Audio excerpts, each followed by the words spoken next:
Rosie O'Donnell's here. You can see Rosie O'Donnell Common Knowledge playing at the Darryl Rock Theater starting July 22nd. John Early's movie Maddie's Secret opens in theaters nationwide tomorrow. Whitney White is killing it on Broadway. She's directing the Ripa monologue, getting previews July 7th at Lincoln Center Theater, and on Broadway performances for Schoolgirls or the African Mean Girls play start September 8th at the Manhattan Theater Club, Samuel J. Friedman Theater. And you're directing both shows. Wow.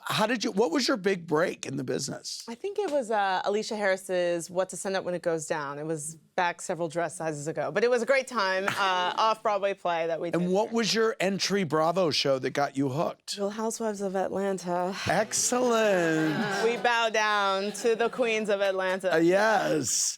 Let's go back to the fans in studio. We have Asha. What's your question for John? My question for John is, would you ever consider doing a Vicky with a V full-length film? Oh my God, it's all outlined, honey. Yeah, it's a road doc. Oh. It's her on tour with her, like, it's kind of like a Queens of Comedy. That's the idea. Yeah. You know, but I can't say more. But that is, you are so in touch with, we're on the same, this is crazy, you're tapped in. Very much. Yeah. Now let's go to Kyle and Bryce from Orange County with a virtual question for Rosie. Hey, guys. Hi, Andy. Hi, John. Hi, Rosie. Hi. Rosie, in honor of the Rosie O'Donnell Show's 30th anniversary, do you have an all-time favorite guest looking back at your time as host? It's going to be Bob. Well, it has to be Barbara, but Right. the best guest I think we ever had is Martin Short, because you only have to say hello, and then he goes for the whole 17 minutes. Right. And usually makes me pee my pants. Do you remember any segments that while they were happening, you thought, oh, this is bad? You know, Toni Morrison came on, and we had a good talk in the dressing room, Right. but then on camera was not very chatty. Right. And also Keanu one time didn't want to talk at all. And I finally said, I'm sorry, Keanu, but it's a talk show. You know? You said that on the air? Yes. Yes. But he was lovely. Like, he's Yes. such a kind individual. I Yes. just think he doesn't like kind of pretense, and he's much more of an authentic human being than sometimes can fit in a talk show. You also had a great run with Whitney Houston. Oh, yeah. Yeah. What a tragedy. What a tragedy. And would you say the two of you were pals?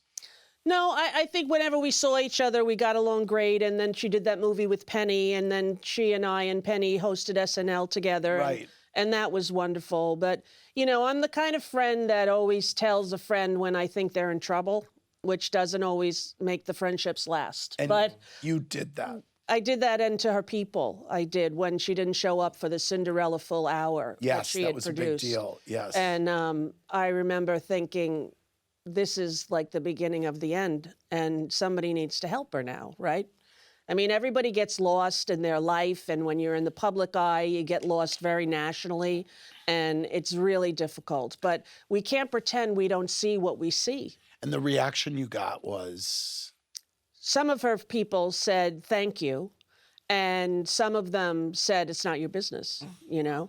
And I said, well, as someone who cares about her and who loves her and wants her legacy to remain, I just wanted to let you know that this is doing her a disservice. Wow. Because if she stops and takes care of herself, they don't get paid. Correct. Right, Exactly right. right. And it's very sad. And I heard that you tried to intervene with John's sister about his behavior as Yeah. well.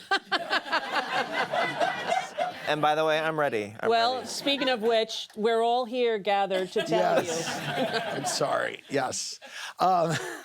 John, were you inspired at all, by the way, by Strangers with Candy? Oh, yeah. completely. Yes. Yeah, Strangers with Candy totally changed my life. Yeah. You know, it was so subversive, and, you know, it's pokes fun at American pieties and kind of weird perverse moralism, and yeah, so I was definitely inspired. And Amy, actually, when I was writing the movie, she gave me the Cherry O'Neill Boone memoir, Starving for Attention. Right. And she was like, it's all here. Like, the tone is all in here. Wow. It was a beautiful original copy. Wow. It's heaven. Very good. Yeah. All right. I want to thank Rosie. I want to thank John. I want to thank Whitney White. For more, click on BravoTV.com. Good night, everybody.